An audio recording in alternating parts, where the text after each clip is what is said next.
बिस्मिल्लाहिर्रहमानिर्रहीम। अस्सलाम वालेकुम नाज़रीन। इस वक्त हम कस्बा जंगा में मौजूद हैं।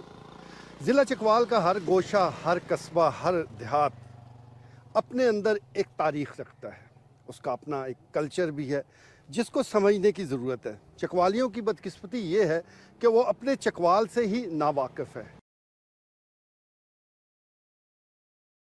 यहाँ पर जो तारीख़ी मकामात हैं, हमें उसके बारे में कोई इल्म नहीं है। चकवाल की जो तारीख़ है वो चकवालियों को ही नहीं पता, तो फिर दूसरे और लोगों से हम क्या गिला शिकवा कर सकते हैं। तो अपने इस प्रोग्राम में हम मुख्तलिफ़ इलाक़ों का विज़िट करेंगे, वहाँ जाएंगे और उस इलाके की सकाफ़त और कल्चर के हवाले से बात करेंगे, और जो तारीख़ी हवाले से उसकी अहमियत है उस ख़ित्ते की, उस पर भी गुफ्तगू की जाएगी।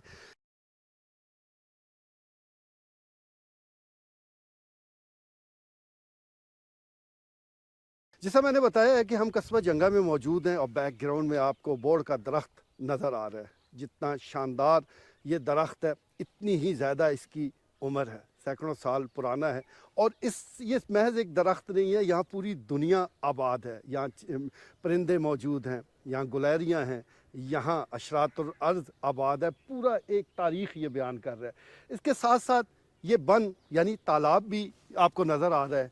ये बिल्कुल इसी तरह है जिस तरह चकवाल शहर के अंदर हुआ है कि वो भी खुश्क हो चुके हैं, और बदकिस्मती के साथ जो देहातों में मौजूद ये तालाब है ये भी खुश्क हो चुके हैं। और जिसका सबसे बुरा जो असर है वो ज़ेर ज़मीन पानी के हवाले से हुआ है। चकवाल शहर के अंदर मुज़ाफ़ाती इलाकों में ज़ेर ज़मीन पानी तेज़ी के साथ नीचे गया है, और उसकी बड़ी वजह भी यही है कि ये जो हमारे ये जो जिस तरह तालाब थे, जिस तरह इस किस्म के ज़ख़ायर हुआ करते थे पानी जमा करने के, वो ख़त्म हुए हैं। और इस वजह से हमें अब पानी की कमी का वो ख़दशा भी मौजूद है, और आने वाले दिनों में मज़ीद ख़दशात वो पैदा हो सकती हैं। ये गाँव तारीख़ी हवाले से भी इसकी बड़ी अहमियत है। मैं जंगा की बात कर रहा हूँ।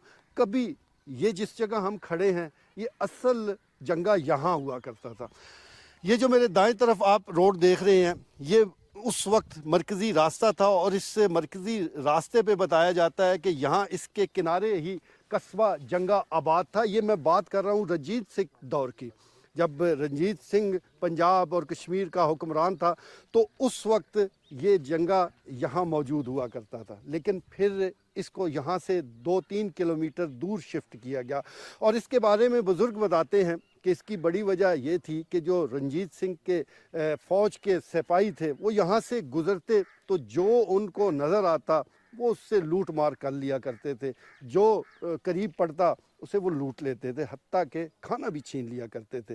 इस जुल्म जबर से तंग आकर लोग यहाँ से शिफ्ट हुए, फिर नया जंगा आबाद हुआ। अब तो खैर ये पूरा इलाका ही आबाद हो चुका है।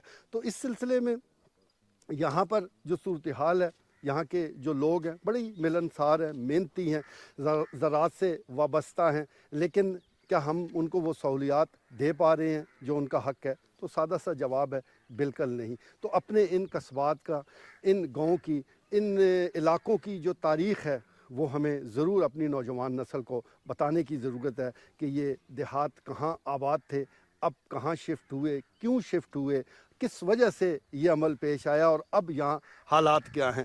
अब भी यहाँ वो मरकज़ी रोड मौजूद है, लोग गुज़रते हैं, लेकिन जो करियाला की तरफ जाए वो उसके लिए बेहतरीन रास्ता है। और अगर आपने जंगा की तरफ जाना है तो यहाँ से घूम घाम कर फिर आप इस कस्बे में आ सकते हैं। इधर से भी रास्ता ये भी गांव के अंदर जा रहा है। लेकिन जो पहले इस आबादी का मॉडल था, एक डिज़ाइन था, वो मुकम्मल चेंज हो चुका है। अब मरकज़ 2-3 किलोमीटर दूर है, कभी मरकज़ ये हुआ करता था। और तारीख़ बताती है कि ये जो मराकज़ तब्दील होते हैं, ये ऐसे ही तब्दील नहीं हो जाते। इसके पीछे कोई ना कोई राज होता है जो हमने आपको इस वीडियो में बताया है।